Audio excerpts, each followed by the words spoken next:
እያደረገ ወንጌሉ በማይሆን መንገድ እየተተረጎመ ማለት ነው። ስለዚህ አይ ሆፕ የዛሬው ውይይታችን ራሱ ወንጌላችን እንደምታውቁት ሰይፍ የለውም፣ ፍቅር ነው።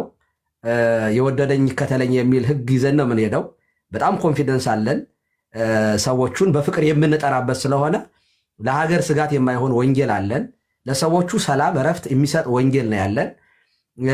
ሙቱ እንጂ ግደሉ የማይል የሚጠሏችሁን ውደዱ የሚረግሟችሁን መርቁ የሚል ስለሆነ የሞራል ራሱ ከፍታ አለን። እኛ ሞራላችን ለመስበክ ራሱ ዓለም አቀፋዊ የሆነ ሰላም እንዲሰማን የሚያደርግ አይምሮን ሁሉ የሚያልፍ የእግዚአብሔር ሰላም የያዘ መጽሐፍ በመሆኑ አይ ቲንክ በዚህ ላይ ያጠነጠነ ነገሮች ማድረግ አለብን። የሆነ ሆኖ የልቦና ችሎትንም የምንመለከተው በዚህ መንገድ ስለሆነ ሁላችሁም አንባችሁ አስተያየታችሁ እንድትሰጡበትም ዕቅበተ እምነት ላይ የምትሰሩ ሰዎችም ይህንን መጽሐፍ እንድትጠቀሙበት እኔም አብሬ ሪኮመንድ ማድረግ ፈልጋለሁ።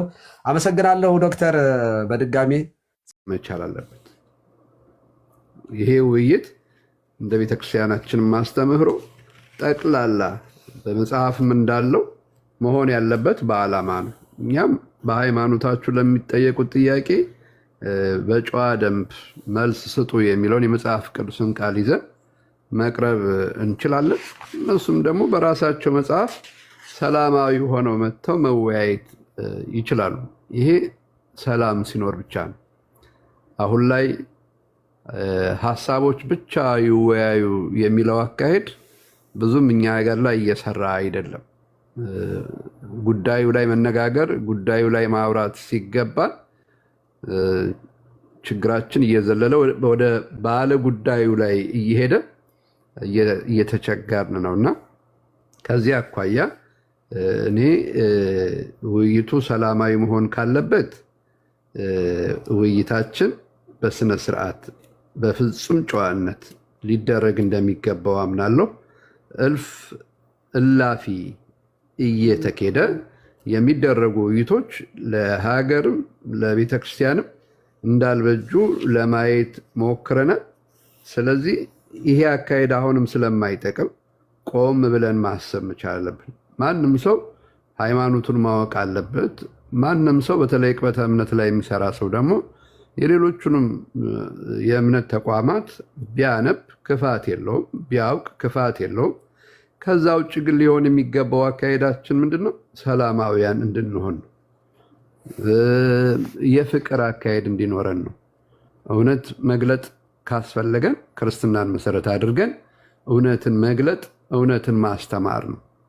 ስለዚህ በዚህ የተነሳ ከ1983 በኋላ ባለው የቤተክርስቲያን ጉዞ ውስጥ ብዙ ያጣናቸው አብያተ ክርስቲያናት፣ ብዙ ያጣናቸው አባቶች፣ ብዙ ያጣናቸው ዲያቆናት፣ ብዙ ያጣናቸው ምዕመናን፣ ብዙ ያጣናቸው ቅርሶች አሉ።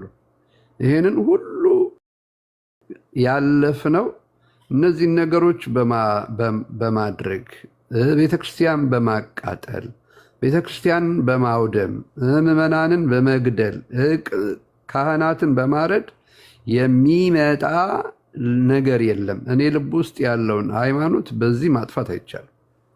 ቢሮ መዝጋት ይቻል ይሆናል፣ ቤተክርስቲያንን መዝጋት ይቻል ይሆናል። ያለውን እምነት ግን በእኔ ልብ ውስጥ ያለውን ግን ማጥፋት አይቻልም። ይሄ ለማንም አልጠቀመም፣ ያውም በዚህ ዘመን። ስለዚህ ከዚህ በኋላ ሊሆን የሚገባው አካሄዳችን፣ ሊኖር የሚገባው አካሄዳችን፣ ንግግራችን በጨው እንደተቀመመ በጸጋ እየሆነ ሃይማኖታችንን መጠበቅ ማስጠበቅ፣ መልስ መስጠት ሲገባ ንግግራችን ሰላማዊ በሆነ መልኩ መልስ መስጠት፣ ይሄ የሁላችንም ስራ ነው። ቅድም ቀሲስ እንዳሉት ከኛ አልፎ የሌሎችን እምነት የሚመለከተውን ነገር ማንበብ፣ ማወቅ፣ ራስን ፕሮቴክት ማድረግ አግባብ ነው። በምን መልኩ አግባብ እናድርገው የሚለውን ነገር ደግሞ ስርዓት ባለበት፣ ምክንያቱም እኛም ሃይማኖተኞች ስለሆንም ሃይማኖታችንን የሚያዘንን ነገር መፈጸም አለብንና ያንን ማድረግ ይኖርብናል ለማለት ነው። እያንዳንዳችን እውቀቱ ይኑረን፣ እምነታችንን ልጆቻችንን በሃይማኖት እናስተምር፣ እንጠብቅ። ከዚያ ውጭ ግን የነሱ መመሪያ ሌላ ነው፣ የኛ መመሪያ ሌላ ነው። አላግባባን ያለው ትልቁ ነገር ይሄ ይመስለኛል ለማለት ነው። እግዚአብሔር ይስጥልኝ። እውነት ሳይንስን ወይም በሳይንስ የተገኙ ግኝቶችን ፕሩፍ አድርጎ ለአንድ እምነት መጽሐፍ ማስረጃ አድርጎ ማቅረብ ይቻላል? ይህም ራሱን የቻለ ጥያቄ ነው። ስለዚህ ቁርአን የመጀመሪያው ዲቤተብል መሆን ይችላል አይችልም የሚለው አንድ የመጀመሪያ ስናይበት፣ ሁለተኛው ላስቀምጥ በፈለገው ነገር የእስልምና መነሻና መድረሻ የት ነው? እስልምና መነሻው ምንድን ነው? በነብዩ መሐመድ ጊዜ ነው ሲባል ኖ፣ ነብዩ መሐመድ የመጨረሻ ነብይ ናቸው። ከሳቸው በፊት ጀምሮ ከአደምና ሐዋ ጀምሮ ያሉ ነቢያትን እንቀበላለን። እነ ኢብራሂምን፣ እነ ዳውድን፣ እነ ሱሌማን እያለ ይዘረዝራል። ኦኬ፣ እስልምና ታዲያ ኢኒሻል ፖይንቱ መቼ ነው? ረሱሉላህ የመጨረሻው ነብይ ናቸው፣ ከሁሉም ነቢያት ይበልጣሉ፣ መዝጊያ ናቸው የሚል ኢንዲኬሽን ነው የሚያሳየት። ስለዚህ ይሄ ራሱ የእስልምና መነሻ የሚያሳይ አይደለም። ሁለተኛው መድረሻውስ ምንድን ነው? በእስልምና መንገድ ስለሚጓዝ ሰዎች የሚሄዱበት ድሎት ምቾት ያለው ትዳር አልፎ ሌሎችን ነገሮች በሚስጥር ሊያስጨምር የሚችሉን ዓለምን እንድናስብ በሚያደርግ መልኩ ነው የተቀመጠው። ስለዚህ የእስልምና መነሻና መድረሻው ጥያቄ ውስጥ ያለ ነው ማለት ነው። ግን በጣም የሚደንቃችሁ በብዙ ፐርሰንት አሁን በዓለማችን ላይ በብዙ ፐርሰንት የእስልምና ቁጥር እድገት አለ። በዓለማችን ከ2.4 ቢሊዮን በላይ ክርስቲያን ነው። ቀጥሎ ደግሞ ያለው የእስልምና ነው። ግን በብዙ ፐርሰንት እያደገ ያለው የእስልምና ቁጥር ነው። ሰው በእስልምና እምነት እያደገ እየሄደበት ያለው መንገድ ወደ ስህተት እየመራው ስለሆነ ማስተማር ማስረዳት ስላለብን በጣም የሚደንቃችሁ አሁን ብዙ ሙስሊሞች የሚተገብሩት ትግበራ በቁርአን የለም። ሱና ተብሎ የተቀመጡ ካልሆነ በቀር እንጂ ውዱ ቢባል ሶላት ቢባል እነዚህ ሁሉ ቁርአኒክ አይደሉም። በነብዩ መሐመድ በተግባር ደረጃ የሚደረጉ ናቸው። እነዚህ ሁሉ ዲቤተብል ናቸው ማለት ነው። ስለዚህ ከዚህ አንፃር እስልምና ላይ ቁርአን ላይ አንድ ባንድ ብንዘረዝራቸው በተለይ ከታምራት አንፃር መጽሐፉ እውነተኛ ነው አይደለም፣ ኦኬ እሱንም እንዝለለው ብለን እያንዳንዱ ቻፕተሮችና እያንዳንዱ አያዎች ብንዘረዝራቸው ጥያቄ የሚያነሱ ነገሮች አሏቸው። ስለዚህ በዚህ መልክ ልንገልጻቸው ልንደርሳቸው የሚገባ ነገር ነው።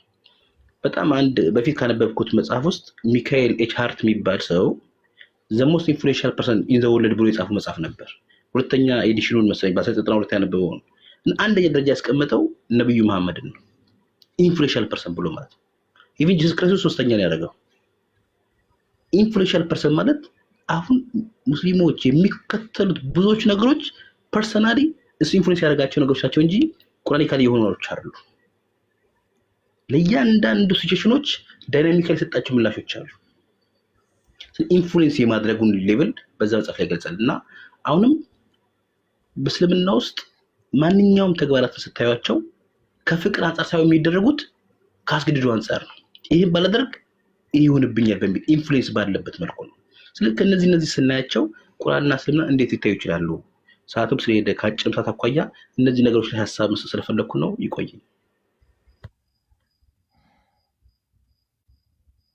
እግዚአብሔር ይስጥልን ወንድማችን። መጋቢ አሁን አልተመለሱም። አይ መጋቢ ዛሬ ጠፉ። ሳይናገሩ ሲቀሩ እንቅልፍ ወሰዳቸው። ሊቃውንት መጥተዋል። እርስዎ ሀሳብ ይስጡ። ሰምተውን ከሆነ እሱም ዘግይተው ነው የመጡት።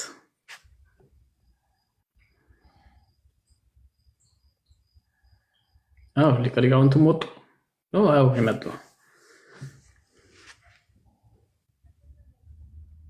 ይሰማዎታል? ሊቃውንት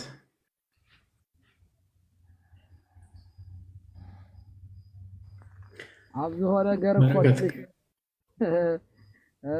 ትንሽ ያደክማል መሰለኝ። አይ አጠራ አድርገን ሀሳባችን መግለጽ እንዳለብን ተምሬያለሁ። ለሌላ ጊዜ እውነት ነው። አሁን ይሄ መጀመሪያ ሪፍሌክሽን ስለሆነ ነው እኔም ዝም ብዬ የለቀኩት። ዛሬው ውይይት እንደ እስከዛሬው ለየት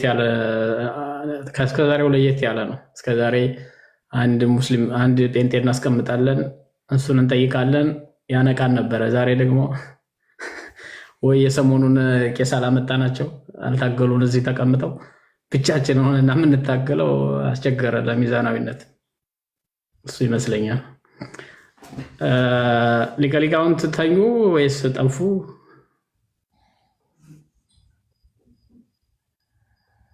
ከአዲስ አበባ እየሰሙን አይደለም። አይገርምም? እንቅልፍ እያዛቸው ነው። በረከትም ተኝቶ ነው የሚሆነው። አሁን ያስብላል፣ ያስጠረጥራል።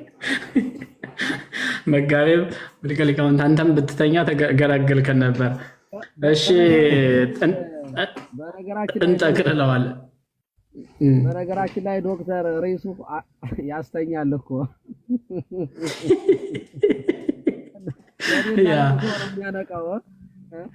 ርዕሱ በጣም አስቸጋሪ ነው። ያስተኛል። እውነት ነው። ሀገር ቤት ላለ ሰው ሀገር ቤት ያስተኛል። እኔ እየተሳቀኩ ነው በነገራችን ላይ አስተያየት የምሰጠው ያው ለነሱ ግን እኔ በዚህ ደረጃ በጣም እኛ የምንጨነቀውን ያህል እኛ የምንፈራውን ያህል እኮ ከዛኛው ሳይድ እንደዚህ ይሉንታ ቢኖር እኮ እውነት ለመናገር ሀሳብን ባልሰጠን ነበር። ግን ይሉንታ ማጣት በጣም ሰፍቶ እያየን ነው። ደግሞ ይህን የሚያደርገው ብዙሃኑ ነው ብዬ አላስብም። በጣም ጥቂት ጽንፈኞች ናቸው የሚያጩሁት። ባይዘወይ እውነት ነው። የሰው መብት የሰው ሃይማኖት አልፎ መሄድ ተገቢ አይደለም ለማንም። ለእኛ ቢደረግብን የማንወደውም በሰዎች እንዲደረግ አንፈልግም። ይሄ ትልቁ የክርስትና ፕሪንሲፕል ነው። ለሰዎች መርህ መሆን አለበት። ግን ደግሞ እያጠቁ ዝም እየተባለ እኛ ብቻ እናጥቃችሁ እናንተ አትናገሩ የሚለው ግን አይሰራም። ይህንን በግልጽ መነጋገር አለብን። ይህንን በመናገራችን ሊመጣብን የሚችል ምንም ነገር የለም። ምንም ህጋዊ መሰረት የለም። ማድረግ ያለብን መነጋገርም ካለብን ግልጹን ኦኬ፣ ወንጀል ያልሆነ ነገር ስርዓት ያለው ነገር መናገር አለብን፣ ኢትዮጵያም ሆነ ከኢትዮጵያም ውጭ። ከዛ ውጭ ግን በማስፈራራት ወይም በጉልበት የሚሆን ነገር የለም። ይህን ስለማውቀው ነው። ማለት ይህንን የሚሉት ወንጀል ካለባቸው ልጆቹን ይጠይቋቸው። ወንጀል ካለምን ወንጀለኛ መደበቅ አለብን ብዬ አላምንም። ይህን ፕሪንሲፕል ግን ደግሞ ከነሱ ዘንድ በግላጭ ቤተክርስቲያን ሲያዋርዱ የሚውሉ ሰዎቻቸውን ግን ማቆም አለባቸው። ይህን እስካላቆሙ ድረስ ሰዎችን ፊት ለፊት እንዲጋፈጡ ባያደርጉም በጀርባ ሆነው ግን በሚዲያ ላይ አሁን የተመቸ ስለሆነ ማድረጉን ሊያቆሙት አይችሉም፣ ስድቡን ሊያቆሙት አይችሉም ነው። እና አንዳንድ ጊዜ ማወቅ አለብን። ለምሳሌ እኔ አሁን ክርስትናን ለማስጠበቅ ከፈለኩ የሌሎቹን አለመስደብ አንዱ ስርዓት እንደሆነ ይገባኛል። ክርስትናን እንዲያከብሩልኝ ሰዎች ከፈለኩ ሌሎቹን ማክበር ከኔ ይጠበቃል። ስለዚህ እኔ ክርስትናን አክብር እያልኩኝ ሌላውን እየሰደብኩ ልሄድበት አልችልም።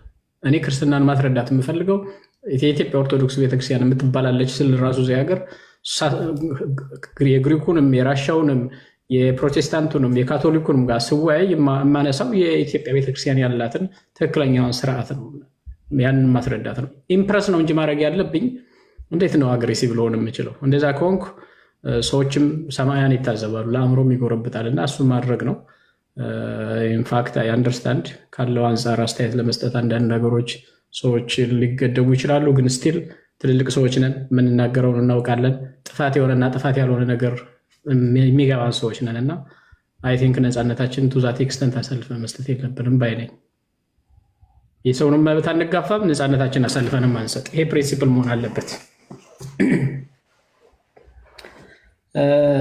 እንግዲህ ጠቅለል ብናደርገው ይሻላል። ያ ሊቀ ሊቃውንትም አልሰጡም ሀሳብ፣ መጋቤ ብሉይም ከኛ ጋር አይደሉም። እሺ የመጨረሻውን እንጠቅልለው። እንግዲህ እንደተባለው ዋና ዓላማችን እንደው ምንም ሀሳብ አልሰጣችሁም፣ ይሄ ሁሉ የሆነ ልጆቹን አቀፍታችሁ ምናምን የሚል ስላለ ጠቅላላ ተዋጽኦቹ ከታሪክ አንጻር ምን ይመስላሉ የሚለውን አስቃኝተን ግን የሃይማኖት ተዋጽኦ ቅድም እንደተባለው በረከትም ሲል ነበር፣ እኔም ተናግሬያለሁ። ቤተክርስቲያን ሊቀ ሊቃውንት አይ ቲንክ ማይካቸው ኦን ነው፣ ከሌሉ አስወርዷቸው ወይ ሚውት ቢሆን ይሻል ነበርና በረከት ኦኬ እንትን አድርጋቸው። እሺ ጥሩ። ያ እና ለሃይማኖታዊ ሰው ለመምህር የሃይማኖትን ተልእኮ መፈጸም ወይም ደግሞ ቤተክርስቲያን ሚሽን ማከናወን ሁል ጊዜ የማይቀር የዘላለማዊ ተልእኮ አካል ነው የቤተክርስቲያን ተልእኮ። ያ ማለት ምንድነው? ለሰዎች ድህነት መጨነቅ ማለት ነው። ሰዎችን የማዳን ተልእኮ ነው። በፍላጎት ግን ነው የሚደረግ ነው። በማሳወቅ በጎ ነገርን በማብራት በፍላጎት የሚደረግ አገልግሎት ነው። ይሄ ሊቀር አይችልም። ያላመነውን ወደ እምነት ማስገባት እነሱም ያደርጉታል፣ ይጠበቅባቸዋል ብዬ አስባለሁ። እንደ አንድ ሃይማኖት ተልእኮ እንዳለው አስተማሪ ሰዎች እናድንበታለን ብለው ካሰቡ ሃይማኖታቸው እኛም እናደርጋለን። ግን ስናደርገው አግሬሲቭ አናደርገው ነው። እኔ ክርስትና በዛ መልክ ሲደረግ ሰምቼም አይቼም አላውቅም። እኛ እያደረግን ያለ ነው በቃ ማስተማር ነው። ቅድም ነግሬያለሁ፣ ፕሮሰሱን እንኳን ራሱ የምናሳልፍበትን እንዲህ በቅጽበት መንገደኛው ሁሉ በዚህ መስመር ያለህ ሰልመሃል፣ ከዚህ በኩል ያለህ ክርስቲያን ሆናል የሚባል ነገር የለም። ማለት ስርዓት አለን ነው በራሳችን አንጻር። እነሱ ስርዓታቸው እንደዛ ማድረግ ከሆነ ኦኬ መሄድ ይችላሉ። ግን ይህንንም እያደረጉ ግን ስቲል የሰውን መብት ባለመጣስ ባለመጋፋት የሌላውን እምነት አጥር አልፎ ባለመሄድ ህግና ስርዓትን በማክበር ይሁን የሚል ነው ዋና ውይይቱ።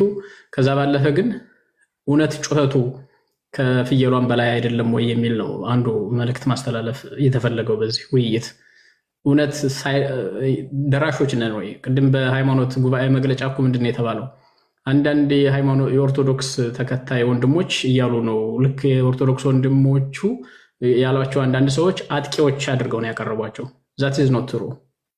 እሱ ጩኸትን ቀምተናል ብለው ፕሮባብሊ ያ ጽሁፍ የተጻፈው በእነሱ ሰዎች እና ቄሱ ደግሞ አንባቢ ይመስለኛል። በዛ መልክ መሰለኝ የተሳሳተው አንዳንድ ቃላትንም ጭምርና እኔ በዛ መልክ ነው የተረዳሁት እንጂ እሱ መቼም እንደዛ ብሎ ይጽፋልን ብዬ ስላላሰብኩ ነው። እሱን በጥንቃቄ መረዳት ያስፈልጋል። እውነት መሰረት የሌለው ነው ወይ? እኛ ደርሰን ሰው ላይ ነው ወይ የወጣ ነው? ወይስ ተወጥቶብን የተፈራገጥ ነው ሪአክት ነው ያደረግነው? መንገደኛው ዝም ብሎ ራሳችን ጠረማምሰውን ነው የሄዱት እኮ በአፍንጫችን ላይ ነው ከብቶቻቸውን በጎቻቸውን እየነዱ ያለፉት። እና እንዲህ አይነቱ ድፍረት ስለነበረ ነው ልጆች ሪአክት ያደረጉትና በዛ መልክ ነው መታየት ያለበት እንጂ እንደ አግሬሲቭ እንደ ኢንቬደርስ አይደለም መታየት ያለ። እኛ ኢንቬድ አይደለም ኢንቬድድ ሆነን ሪአክት ነው ያደረግነው፣ ራስን ፕሮቴክት የማድረግ ነው። እና ይህም ቢሆን ግን እንዴት ማድረግ አለብን የሚለውን ቅድም ባሳየሁት መልኩ ማድረግ እንችላለን። ይህንን በተመለከተ የተወሰነ አጠር አድርገን 2-3 ደቂቃ ወስደን አስተያየት መስጠት እንችላለን። ከቀሲስ በኩሉ ጀምረን በረከት አፕሮቹን በተመለከተ ማለት ማቆም የለብንም። ይሄ የሚቆም ስላልሆነ እኛ ይቆም ስላልነው አይቆም ባይዘው፣ ግን እንዴት መሄድ አለብን? እንደው ጥበባዊ ፈሊጥና ጥበብ እንጨምርበት ነው። ይሄን የምናደርገው ደግሞ ለማስመሰል ለፖለቲክስ ሳይሆን እውነታውም የቤተክርስቲያኗም ስርዓት ይሄ ስለሆነ ነው። ይህን መሰረት አድርገን ሀሳብ እንስጥና እንጠቀልለዋለን። ይሰማል? ግን በስልክ ትንሽ ያስቸግራል። ዶክተር ይሰማል ድምጼ? ቀጥል። ይሰማል። እርስዎ ይሰጣሉ፣ በረከት ይሰጣል። ከዛ አላቲኖስ በቅርብ ስለሰጠ እናልፈዋለን። እሺ፣ አመሰግናለሁ ዶክተር፣ በጣም ነው የማመሰግነው። ጥሩ ትምህርት አግኝተናል ብዬ አስባለሁኝ። በእውነት ወንድማችን በረከት መምህር በረከትም የእርስዎም መኖር በጣም ጥሩ ነገሮችን እያመጣልን እንደሆነ ነው የሚሰማኝ። በጣም ደስተኛ ነኝ። ዲያቆን ዳዊት በጣም ታዳጊ ልጅ ነው። በጣም ብዙ ስራዎችን የሚሰራ ዶክተር ከዚህ ሀገር ደብረ ሊባኖስ ሄዶ ቅኔ ተምሮ የመጣ ልጅ ነው እና እዚህ ሀገር ያደገ ልጅ ነው እና ፒኤችዲውን እየሰራ ያለ በጣም ጎበዝ የሪሰርች ሰው ነው። እሱም ብዙ ነገሮች ያግዘናል። ቅድምን ያቀረባቸው ሀሳቦች በጣም ቆንጆች ናቸው። እኔ አፕሮቹን በተመለከተ ክርስትናችን ወይም ወንጌላችን ጨዋ ነው። በጣም በጣም በጣም ሰዎችን ማቀፍ የሚችል ነው። ሂስቶሪካል ባክግራውንዳችንም የሚያሳየው እሱን ነው። እስልምናው በዓለም ላይ ተሳዳጅ በነበረበት ጊዜ በራችንን ከፍተን የሰጠን ሰው የተለየ እምነት ስላለው ሊገፋ አይገባም የሚለውን ፕሪንሲፕል ኢትዮጵያውያን ይከተሉ የነበሩ ናቸው። ካህናቱ ናቸው ይህንን ያደረጉት። ንጉሱ ይቀበሏቸው እንጂ ንጉሱ ሌላ እምነት ሲመጣ የቤተክርስቲያን ቀብታ የምታነግሳቸው እንደመሆኑ መጠን ያለ ካህናቱ ምክር አይደለም ንጉሱ የተቀበሏቸው። ስለዚህ ካህናቱ ራሳቸው ቤተክርስቲያን በራሷ የማንኛውንም እምነት ሚስዮናውያንም ሲገቡ ሙስሊሞችም ሲገቡ አይሁዳውያን ራሱ በሀገራችን ምን ያህል ዓመት እንደኖሩ ታሪካችን ራሱ አቃፊ ነው እና ቤተክርስቲያን ዘይፈቅድ ይትለወኒ የሚለው መርኋ ነው። የወደደኝ ይከተለኝ የሚለው የጌታ የፍቅር ጥሪ የምንከተለው አምላካችን ራሱ ሰዎችን ሁሉ በእኩልነት ፍቅራችሁ ያለ ግብዝነት ይሁን ተብሎ እንደተጻፈ ያለ ግብዝነት ሁሉን መውደድ ከኛ በላይ ያለ አይመስለኝም። ነገር ግን በጣም በድፍረት የምናገረው አሁን ኦርቶዶክሳውያን የማሽቃበጥ አይነት አካሄዶች በጣም በፖለቲካውም በክርስትናውም ጎልተው እየታዩ ነው። አጎብዳጅነት፣ አሽቃባጭነት። እኔ ክርስትና ጥባት ይጠይቃል ማለት ክርስትናው የፍቅር ነው እንበል እንጂ ኢየሱስ ጌታ እንደሆነ በልብህ ብታምን በአፍህ ብትመሰክር ትድናለህ ትጸድቃለህ ተብሎ ለተጻፈው እና ኢንክል ከቢቶት ወለዝንቱ ነገር ነው ያለው ሐዋርያትን። ይህንን ነገር እንሸሽገው ዘንድ አንችልም። ክርስቶስ የምንሸሽገው አይደለም። ይሄው በቀራንዮ ላይ ከፍ ብሎ የተሰቀለውን በሰገነት ላይ እንድንሰብከው በጆሮ የሰማነውን በሽኩትካ የሰማነውን በብርሃን በጨለማ የተነገረን በብርሃን እንድንሰብከው ነው እና ይሄ የድብብቆች ስራ አይደለም። ወንጌል እንዲህ ከየት እንዳመጣች መቻቻልም አይደለም። እውነት ለመናገር ይሄ ፍርሃት ይባላል። እንዴ ፍርሃትን እንደ ትዕግስት መውሰድ በራሱ ጤናማነት አይደለም። መለየት አለብን። ይሄ ፍርሃት ነው። ወንጌልን የሰዎችን መብት አክብሮ ስተቱን ስተት እውነቱን እውነት ማለት ካልቻልን ውሸታሞች ነን። አፍተር ኦል እኛ ክርስቲያኖችም አይደለም። ምክንያቱም በትክክል ክርስትናው መገለጥ አለበት። በቃ የመሐመድ ትምህርት ስተት ነው፣ ምንም ጥያቄ የለውም። ፕሩፍ የማይደረግ በራሱ በቁርአኑም ፕሩፍ የሚደረግ አይደለም። ይሄ ሪያሊቲ ነው። እኔ ኦርቶዶክስ ካህን የሆንኩት እኮ እስልምና ትክክል ስላልሆነ ነው። እኔን መናገር አይጠበቅብኝም። መናገር የራሳቸው ሙስሊሞች ሊያውቁት ይገባል። ኦርቶዶክሳውያን የሆነው እስልምና እምነት ትክክል አለመሆኑን ስላልሆነ ነው። ምንም ጥያቄ የለውም። ትክክል አይደለም የሚለውን በትምህርት መግለጥ ያስፈልጋል። አይ ቲንክ ቁርአን ላይ ያለው ቃል ሲገለጥ ወንድ ልጆቻችንም እነ እፎይም ሲያረጉት የነበረው ቃሉ ያሳቅቃል። እውነት ለመናገር እኔ ለጠቅሰው ስል ሁሉ ራሱ ይከብደኝ ነበር። ልጆቻችን ያደረጉት የእነሱን መጽሐፍ ነው የገለጡት። ሲገለጥ ከቃላት አጠቃቀም ደግሞ ዝርክርክ ያለ ነው። ግዕዛችን ደግሞ ጨዋ ነው እና ጨዋ ቋንቋ ስለሆነ እንደው ትንሽ አማርኛ እንኳን ከበድ የሚለውን ቃላት በግዕዝ ጠየም አድርጎ ነው። ፖላይት ወርድ ነው ግዕዝ እና ንግግራችን በጨው እንደተቀመመ ነው። የኛ አገላለጣችን በትህትና ሊሆን ይገባል፣ በፍቅር ሊሆን ይገባል። እኛ በዱላ የምናስጠብቀው አምላክ የለንም። እሱ ሲገለጥ ሰማይና ምድርን ጸጥ ማድረግ የሚችል ማንቀጥቀጥ ማራድ የሚችል አምላክ ነው ያለን እንጂ ሰይፍና ሾተል ይዘን የምንከላከልለት አምላክ የለንም። ሲፈልግ ያድናል፣ ሲፈልግ ይገላል። እንዲህ ያለ ስልጣን ያለው አባት ነው ያለን። መግደልም ማዳንም የሱ የሆነውን አምላክ ይዘን እንጂ እኛ ልንገልለት እኛ በጦር ልናስጠብቅለት የምንፈልግ አይፈልግም። ክርስቶስ ራሱ አይፈልግም። ሰይፍን የሚያነሱ በሰይፍ ይጠፋሉ ነው ያለው። ስለዚህ ክርስትናችን የፍቅር ነው። ክርስትናችን የሰላም ነው። መመሪያችን ወንጌል ነው። ቀኛችሁን ለሚመታችሁ ግራችሁን ስጡ፣ የሚረግማችሁን መርቁ፣ ጠላቶቻችሁን ውደዱ የሚል አምላክ ነው ያለን። ስለዚህ በእስልምናና በክርስትና መካከል እንኳን ልዩነት ያለው ፍቅር እንኳን የለንም። ይሄ ፍቅር ግብዝነት ስለሆነ ክርስቶስ እንደወደደን እንዲሁ ዓለሙን እንዲሁ እስከ ኃጢአቱ እስከ በደሉ ድረስ እንደወደደ እኛም ሰዎችን እንደዚያ ነው የምንወደው። የምናመልከው አምላካችን ያለ ልዩነት ለድሆችም ለሀብታሞችም ለአማኙም እኩል ዝናብን ያዘንማል፣ ፀሐይን ያወጣል። ይሄ አምላክ የኛ የምንከተለው ይህንን ነውና በፍቅር ሆነን እምነታችንን ወንጌላችንን እንሰብካለን። ከዚህ በዘለለ ግን ቁርአኑን ከዚህ በኋላ እናነባለን፣ እንገልጠዋለን። የስተት ትምህርት እየገለጥን ኢጥሙቃንን እናጠምቃለን። በዱላ አይደለም፣ በፍቅር ነው። ወንጌል በመስበክ ቁርአኑንም በመግለጥ የስተት መሆኑን እናሳያለን። እነሱም ልክ የኛ የሚያምንላቸው ካገኙ ወንጌላችንን እየገለጡ ያስልሙ፣ መብታቸው ነው። እኛም ቁርአኑን በሚገባ ከዚህ በኋላ እንገልጠዋለን። በአረበኛ ተሸፍኖ ለዘመናት የኖረውን በቆንጨራና በሰይፍ የሚጠበቀውን እኛ ግን በሰላማችን ወንጌል እንገልጣለን፣ በፍቅር እንሰብካለን። በሀገራችን ሰላም እንዲመጣ መቻቻል እንዲመጣ ከኢትዮጵያ ኦርቶዶክስ ተዋሕዶ ቤተክርስቲያን ዓለም ሁሉ ሊማር ይገባል ብዬ አስባለሁ እና ይሄንን ነው ማለት እንፈልገው። እግዚአብሔር ይስጥልኝ ዶክተር። ቴንኪው። እናመሰግናለን ቀሲስ በረከት። ወደ መጨረሻው ሐሳብ ከመሄዳችን በፊት ምናልባት እዚህ እኛ ውይይት ውስጥ ሙስሊሞች ካሉ እስከዛሬ ለፕሮቴስታንት ስንሰጥ ስለነበረ አንድ 15 ደቂቃ እንሰጣቸዋለን። ካሉ ስርዓት ያላቸው ካለ ኦፍኮርስ ገና ሲጀምር እናውቀዋለን ስርዓት ያለው የሌለውና ሐሳብ አለኝ ሚዛናዊ ያልሆነ ሐሳብ ቀርቧል የሚል ካለ እኛ ባላንስ ለማድረግ የጠራ ውይይት ማድረግ ስለሆነ የምፈልገው ምንደብቀው እንትን ማንናገረው እንትን ስለሌለ ሐሳብ እንሰጣለን። አንድ ቁጥር ጻፉና በረከት ትጋብዛቸዋለህ።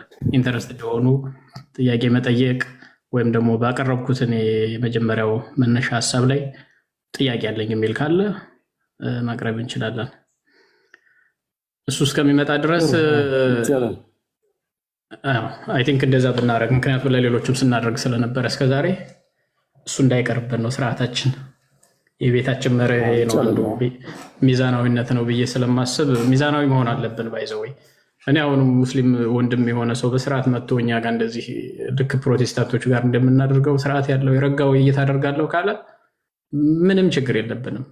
ይሄ እኛ የምንፈልገውም የሰከነ በእውቀት ላይ የተመሰረተ መጽሐፍት ላይ መሰረት ያደረገ ውይይት እንድናደርግ ነው እንጂ ማስቆጣት አይደለም ዓላማችን። በአንድ በኩል የቤተክርስቲያን ሚሽን ነው፣ ቅድም እንዳልኩት ሰዎችን ማዳን ነው። በሌላ በኩል ደግሞ ራሳችንን መከላከል ነው። በተጨማሪም ደግሞ እንደተባለው ሚዛናዊ ያልሆነ ነገር ሲጎድል ማቅናትም ያስፈልጋል። አንዳንድ ጊዜ በቁጥር ብዛት በሆይታ አጅሞል ሙሉ ነገሮችን ማለፍ ተገቢ ስላልሆነ ለዛ ነው ቅድም በተደጋጋሚ እንዳልኩት በሃይማኖት ተቋማት በኩል የወጣው መግለጫ ሚዛናዊነት ይጎላል ብሎ በእኛ አባቶች በተለያዩ ሰዎች ትችት እየቀረበበት ሁለቱንም ገጽጾ አቅርቦ ቢሆን ባይዘው መግለጫ ሰጥቶ ቢሆን ማንም የሚቀር የሚለው የለም። ግን ያልሆነ ያልነበረ ያስደሰተ ስለመሰለው ሌላኛው ሳይድ ልክ በኦርቶዶክሳውያን ሁሉ ጠባጫሪ አስመስሎ ነው ያቀረባቸውና ትክክል አልሆነም ነው የሚል የኛ አንዱ ትችት እና እሱን ለማለት ነው።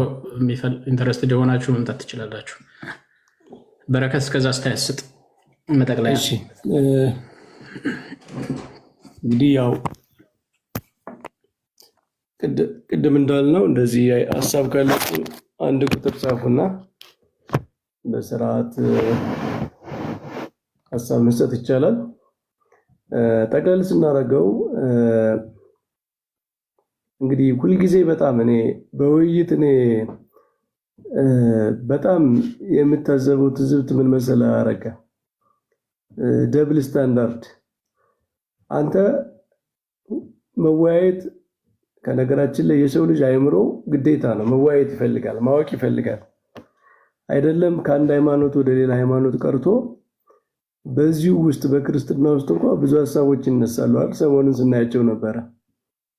እስልምናም ውስጥ በፕሮቴስታንትም ውስጥ ይነሳል። ሰው በአይምሮ በተፈጥሮ ሁልጊዜ ጠያቂ ነው። ሁልጊዜ ነገሮችን ማጥራት ማየት የሚፈልግ ነው። ሰው እስከሆነ ድረስ ሰውነቱን እስካላቆመ ድረስ መጠየቁ አይቀርም። ግን እንዴት ነው ነገሮችን ማየት ያለበት? ግን አእምሮ ደግሞ ህግ ይፈልጋል፣ መመሪያ ይፈልጋል፣ የሚያይበት መንገድ ይፈልጋል። እና እኔ አንድ ነገር ለመመዘን አንድን እውነት ለመመዘን ችግር የለውም። ሰው እንዳቅሙ ምንም አይነት መመዘኛ ሊያወጣ ይችላል። ግን ያንን መመዘኛውን ለራሱም መጠቀም አለበት።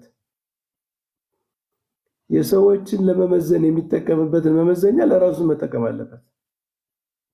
ካልሆነ ይሄ ሰው ሃይማኖተኛ ለመሆን ሚኒመም ዝቅተኛውን መስፈርት አላሟላም። ሃይማኖት እውነትን መፈለግ ስለሆነ ማለት ነው። እውነትን የሚፈልግ ሰው ከሚዛኑ ነው የሚጀምረው። የሚጠቀመው ሚዛን ምንድነው? አእምሮ ሚዛኑ ምንድነው የሚለው በጣም ወሳኝ ነገር ይመስለኛል። ለምሳሌ እኔ ብዙ ጊዜ ውይይት ሳደርግ እንዲህ የሚል ቀጥታ እስኪ አንጣ ይላሉ። እንደዚህ አይነት አርጊመንት ሰምተህ ታውቃለህ? ከሙስሊሞችም ጋር ስንወያይ፣ ከፕሮቴስታንት ከሌሎችም ጋር ስንወያይ ቀጥታ እንዲህ የሚል ነገር አንጣ፣ ያ ማርያም ተመልዳለች የሚል አምጣ እንደሚለው ቃል እንዲህ የሚል አንጣ የሚል ጥያቄ አለ። እኔ ብዙ ጊዜ የምመልሰው ምን መሰለህ አረጋ፣ እማይል አምጣ፣ ቀጥታ አላምጣ። ግን ቀጥታ የተነገረውን ትቀበላላችሁ ወይ ነው? ኦፍ ኮርስ ያ ቢልም እኮ አይቀበሉም። ያው ፎር ዘ ሴክ ኦፍ አርጊውመንት ነው የሚያነሱት። ፎር ዘ ሴክ ኦፍ አርጊውመንት ቀጥታ ካመጣህ ነው ይሄንን የምቀበለው ካለ አንድ ነገር ቀጥታ የተጻፈው ይቀበላል። ለምሳሌ ክርስቶስ አምላክ ነው የሚል ቀጥታ ሳየኝ አምላክ ነኝ ብሏል የሚል ሰው ከአብርሃም በፊት ነበርኩ የሚለውንስ ቀጥታ ይቀበላሉ?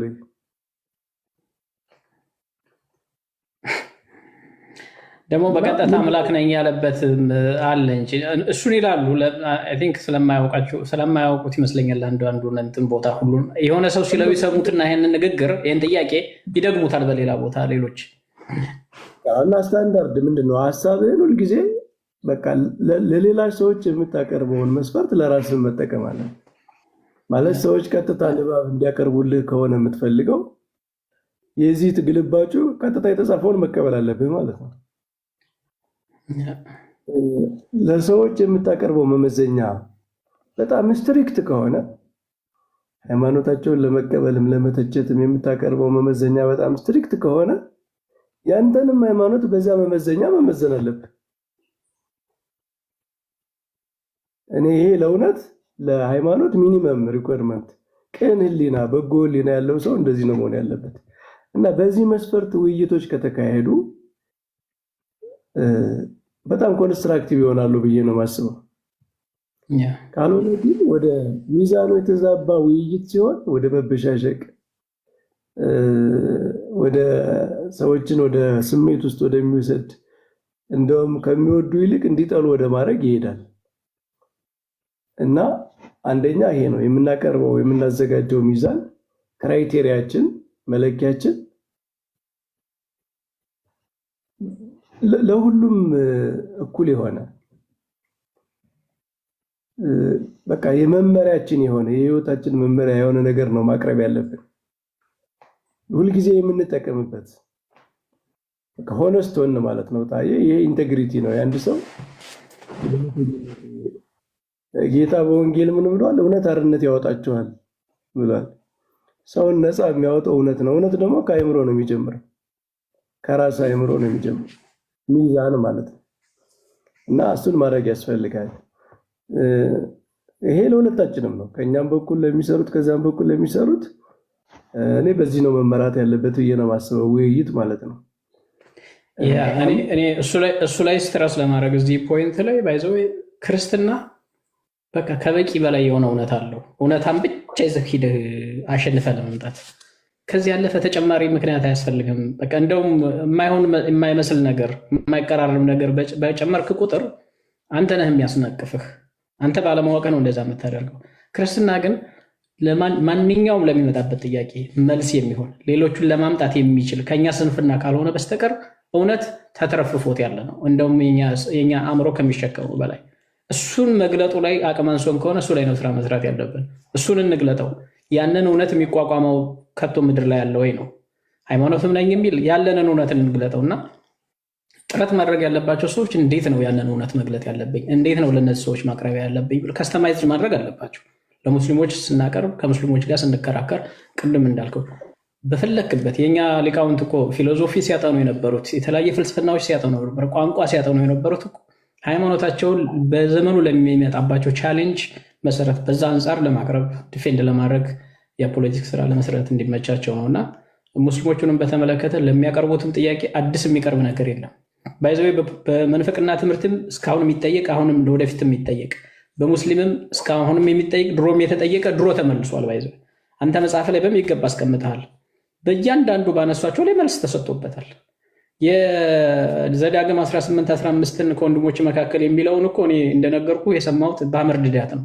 ግን ይሄ ጥያቄ ተነስቶ የነበረው በ7 በ8 ክፍለ ዘመን ነው። ምንም የሚታደስ ነገር የላቸውም። አዲስ መናፍቅ የለም ነው አይደል የምንለው እኛ ቤተክርስቲያን ውስጥ የነበረ። እንደውም ጠንካራ እንደ አሪዎስ የመሰለ መናፍቅ እኮ አልተነሳም። ከዛ በኋላ ከአሪዎስ በኋላ አሪዎስን የሚመስል ዳይናሚካሊ ቤተክርስቲያንን የመቀየር ፖቴንሻል ያለው ምንፍቅና አለ በእውነቱ በቤተክርስቲያን ታሪክ።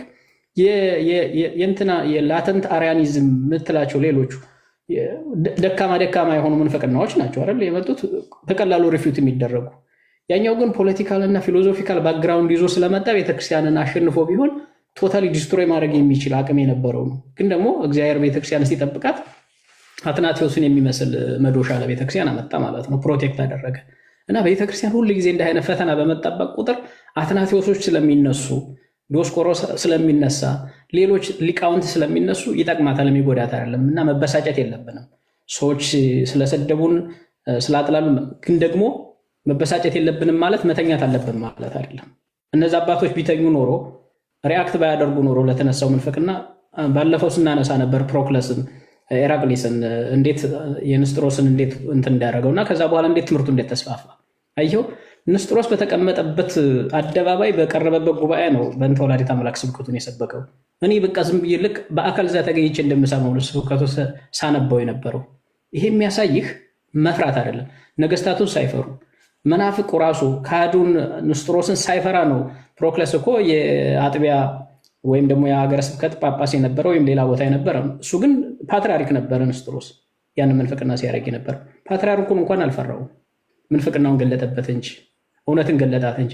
እውነትን ያዝ፣ እውነት አርነት ታወጣናለች። ቅድም እንዳልከው አርነት የሚያወጣን እውነት ነው እንጂ በመሳሪያችን በጉልበታችን በቁጥራችን ብዛት አይደለም የምንማከው። እና ይሄንን ማድረግ ሁል ጊዜ ኢንፕሪንሲፕል መከተል አለብን። እዚህ እናሸነፍበታለን። ሶሪ ኢንተርቪው ስላደረኩበት፣ ግን ቀጥል ሀሳብን በረከት። እና ጥሩ ሀሳብ ነው አረጋ።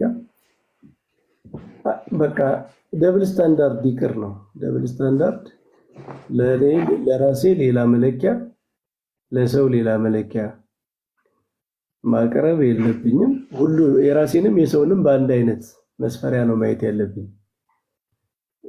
እውነት ከአንድ ቦታ ላይ በተሳሳተ ሚዛን፣ ከአንድ ቦታ ላይ በትክክለኛ ሚዛን አትለካም። ሁሉም ቦታ ላይ በአንድ አይነት ሚዛን መለካት ያስፈልጋል። ይሄንን ካደረግን ምን ይሆናል? በጣም ፕሪንሲፕል ይሆናል ማለት ነው። ማለት ብዙ ጊዜ ወደ ስድብ ወደ ብሽሽቅ ምናምን የሚሄደው ይሄ ሲጠፋ ይመስለኛል። እኔ ምንድነው ቅዳሴው ሲያልቅበት ቀረርቶ እንጨመረበት ነው የሚባል። ብዙ ጊዜ ሰው በጣም ስትሮንግ የሆኑ ነገሮች ሲያጥሩበት ነው ወደ ስድብ ወደ ብሽሽቅ እና ወደዛ ማተኮር ይገባል። አንደኛ። ሁለተኛ አቅበተ እምነት የሚሰራ ሰውን ከመውደድ ከማክበር ነው።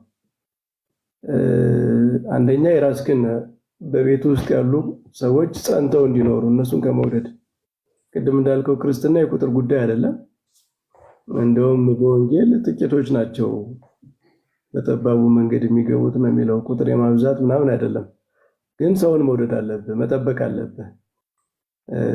እግዚአብሔር ሰውን የሚጠብቀው በሰው በኩል ነው እና ቤት ውስጥ ያሉትን ለመጠበቅ። ሁለተኛ በውጭ ያሉት ጌታ ከዚህ ውስጥ ያልሆኑ ከሌላ በረት የሆኑ በጎች አሉኝ ብሏል። በየቦታው የክርስቶስ በጎች አሉ፣ ምክንያት የሚፈልጉ ማለት ነው። እነሱን ለመጥራት ነው። እና አቅበተ እምነት ሰውን ከመውደድ ወደ እግዚአብሔር ለማቅረብ ከመፈለግ የሚደረግ የፍቅር ስራ ነው እንጂ የፍራስትሬሽን ስራ አይደለም። ምንድነው የመሸበር በቃ ተደፈርን ምናምን፣ ይሄ ምንድነው የስሜት በመደናበር ሪአክት የምታደርገው አይደለም። በጣም የተደራጀ የመሸበር ስራ አይደለም። ጥሩ አቀላለጽ ነው ይሄ። ምክንያቱም ምንድነው ቅዱስ ዮሐንስ አፈወርቅ አንድ መጽሐፍ ላይ ምን ይላል? አንተ አቅበተ እምነት የምትሰራው ቤተክርስቲያን ምንድነው ተናጠች ብለህ፣ ተንቀጠቀጠች ብለህ፣ ተሸበረች ተረበሸች ብለህ ልታጸናት ነው ወይ ይላል። እንደዚህ ከሆነ አትስራ ነው የሚለው። ምን ይላል? ቤተክርስቲያን ከዚህ ከምታየው ዩኒቨርስ የበለጠ የጸናች ነች ይላል። የፀሐይን የከዋክብትን የጨረቃን አኗኗር እያቸው ከሱ የበለጠ የጸናች ነች። ማንም ሊያናውጣት አይችልም። እና አቅበተ እምነት የምትሰራው ሰዎችን በመውደድ በማክበር ፎር ፖዚቲቭ ሪዝን ነው።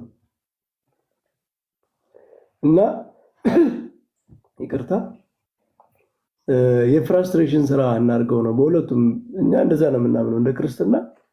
አቅበተ እምነት በጣም የተረጋጋ ሰዎችን በመውደድ በማክበር ወደ ዘላለም ሕይወት የመጥራት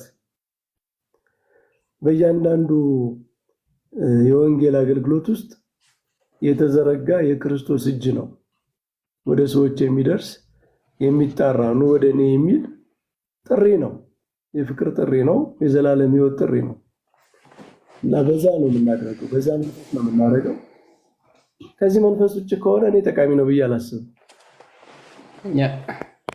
ከዚህ መንፈስ ከሆነ ዓላማው ፍቅር ካልሆነ ሰውን የማታድንበት አልፈህም ራስን ትጎዳበታል። እንኳን ልታመጣ የራስንም ትሰድበታለና ፍቅር ነው በቃ። ማንኛውም በክርስትና የሚጠቅመው ነገር ከፍቅር የተሰራ ነገር ብቻ ነው እና ከውስጣችን ፍቅር መኖሩን እናረጋግጥ፣ ፍቅር እናድርገው ማለት ይህንን የሚሰማን ሰው በመውደድ ማለት ነው። የሚሰማ ሰው ሁሉ የምትናገረውን ነገር እንደምትወደው እና የፍቅር የምስራች እያስተላለፍክለት እንደሆነ ነው ሴንስ ማድረግ ያለበት።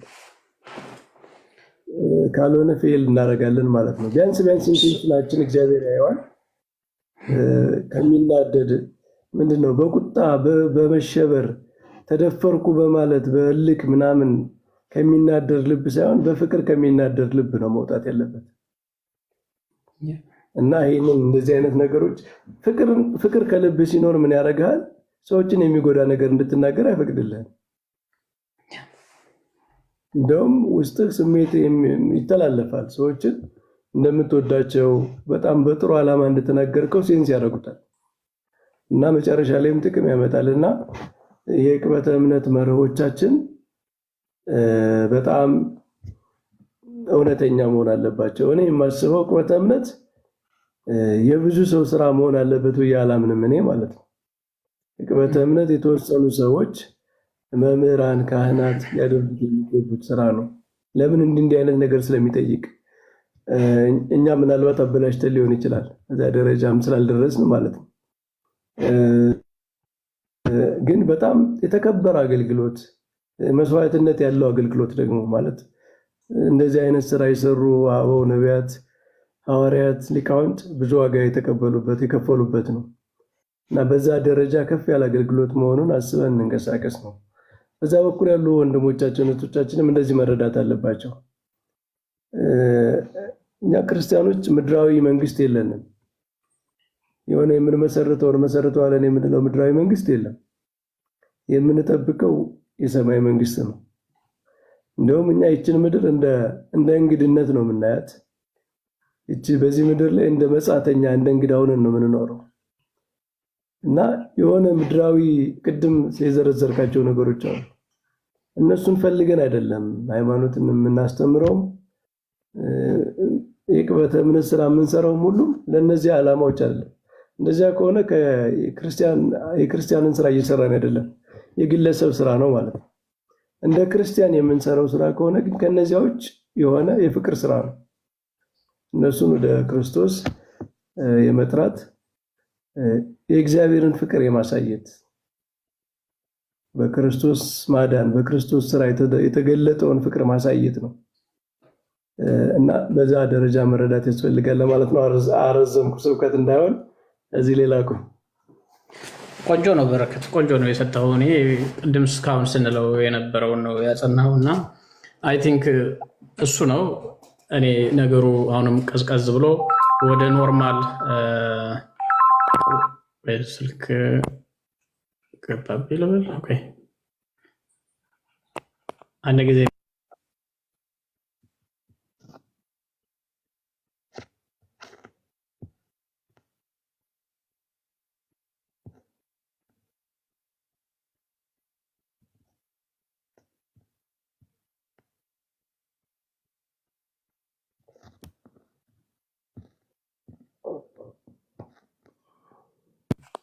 እሺ አረጋ እስከሚመለስ አይ ተመልሻለሁኝ። ያ እና እሱን ነው ነገሮችን አሁንም ቢሆን የሚጠቅመው። በተለይ ደግሞ ከኛ ሳይድ ሪያክት ነው ያደረግነው እንደተባለው፣ ግን በጥንቃቄ ነገሮችን ብንይዛቸውና ቅድም እንዳልነው ፍቅር ጨምረንበት ፕሮቮኬቲቭ የሆነውን ነገር አለ ከተባለም ሪኮንሲደር አድርገ ነው ስቲል ግን የአፖሎጀቲክ ስራ መቀጠል አለብን። የምንቀጥለው እንደተባለው ዓላማችን ፍቅር ሰውን ማዳን ስለሆነ ነው። በሌላ በኩል ደግሞ ያመኑትን የራሳችንን በጎችን መጠበቅ ግዴታ ስላለብን ነው። በማጭበርበርና በፕሮፓጋንዳ በሚመስል የሰውን በግ አንጋግቶ መንዳት አይቻልም። ይሄ መታወቅ አለበት። አፖሎጀቲክስ የሚባለው አዲስም ታመጣበታለህ፣ የነበረውንም ትጠብቅበታለህ። መጠበቅ ዋና ስራ የቤተክርስቲያን ዋና ስራዋ ነው።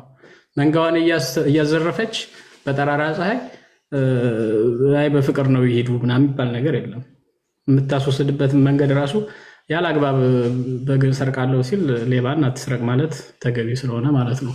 እና ይህንን በብዙ መልኩ ማየት ያስፈልጋል። በሌላ በኩል ደግሞ መብታችንም ስለሆነ ነው። ሀገር ነው ያለን፣ የጋራ ሀገር ነው ያለን እንጂ የጥቂት ሰዎች ብቻ ሀገር አይደለም።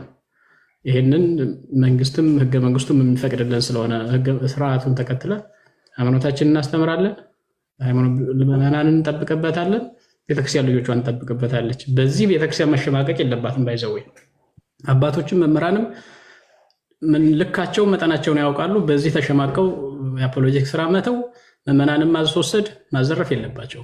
በዚህ ተሸብረው የሚሄዱ መኖር የለባቸው። ምዕመናንም ራሳቸውን ደግሞ መታጠቅ አለባቸው። በቃለ እግዚአብሔር ቃለ እግዚአብሔርን ራሳቸውን ማጎልበት አለባቸው። ማለት እምነታቸውን የሚያውቁትን እምነት መማር አለባቸው። እንደ አይነቱ ጊዜ የሚጠቅምህ የምታምነውን በአግባቡ እንድትመረምር ነው። አንዳንድ ጊዜ በሰላም ጊዜ ምንም ስለ ሃይማኖት የማያውቅ ሰው እንደ አይነት ፈተና እንደ አይነት ጥያቄ ሲመጣበት እንዴት ነው እውነት የጠየቁት ነው ያሉት ነው ብሎ መጠየቅ አለበት።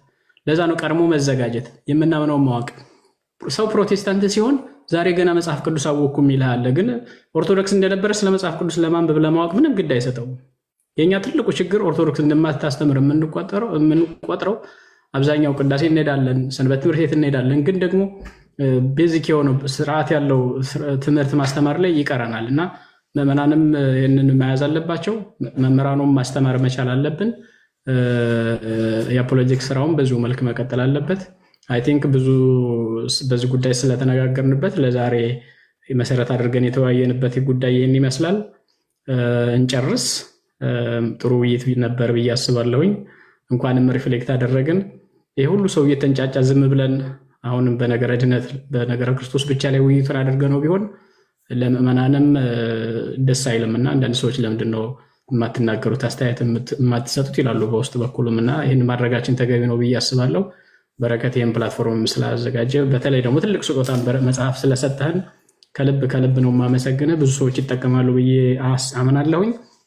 በቀጣይ ግን እንዳልኩት ስርዓት ባለው ፍቅር ባለው መንገድ በምናደርገው የአፖሎጂክ ስራ ብዙዎቹ ምዕራፎች እንደዚህ ሪቪው እንሰራባቸዋለን። እኔም ጊዜ ወስጄ አንዳንዶቹ ምዕራፍ በተለይ ለምሳሌ ትምህርተ ሥላሴ ላይ የተነሱትን እና የኛል የምነሱ የሚያነሷቸውን ጥያቄዎች በደንብ ቆንጆ አድርጌ ሪቪው እሰራበታለሁ። እንደውም ዛሬ ረጅም በጣም ሰሞኑ ቢዚ ስለሆንክ ጊዜ አጥሮኝ በጥልቀት አልሄድኩበትም እንጂ ቆንጆ ሪቪው መስራት እችላለሁኝ እና እየሰራን እናቀርባለን። ለወደፊቱም ሰዎች ደግሞ ትምህርታችንን መጥተው በሳምንት አንድ ጊዜ ነው ብቅ የምንለው ቢከታተሉ ይጠቀማሉ ብዬ አምናለሁ።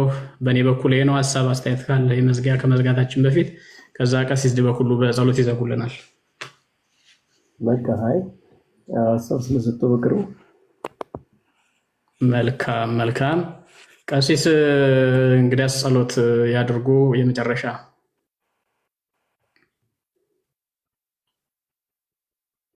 ቀሲስ እሳቸው እንኳ እንደነ መጋቢ ተውና ሄዱ። መጋቢ ራሱ ሄደ ወይስ አንተ ነህ? አይ ራሱ ነው የወጣው። እንቅልፍ ያዘው ወይ? ቀሲስ በኩሉ ተኙ። አሜሪካ እንኳን አይተኛም። ማውራት አልችልም ነው የሚለው ከታች። ስራ ገብተዋል። ኦኬ፣ ስለዚህ እንጨርስ። በረከት በዚሁ ፕሮግራማችንን በጣም ጥሩ። እሺ፣ በዚህ እንዝጋ። ካህናቱ ስላሉ እነሱ እያሉ ጸሎት አናደርግም። ቀሲስ በኩሉ ለሁላችንም ጸሎት አድርገው እዛው ስራውን ሲጨርሱ ያስቡን።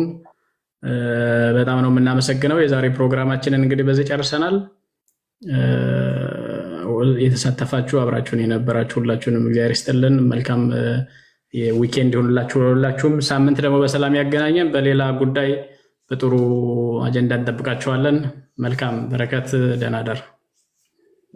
አረጋ። ሁላችሁም ደህና ደሩ። እናመሰግናለን ስለተከታተላችሁ። መልካም ቀናት ይሁንልን። እስከምንገናኝ ደህና ነው። እሺ፣ በረከት። እሺ፣ ሰላም።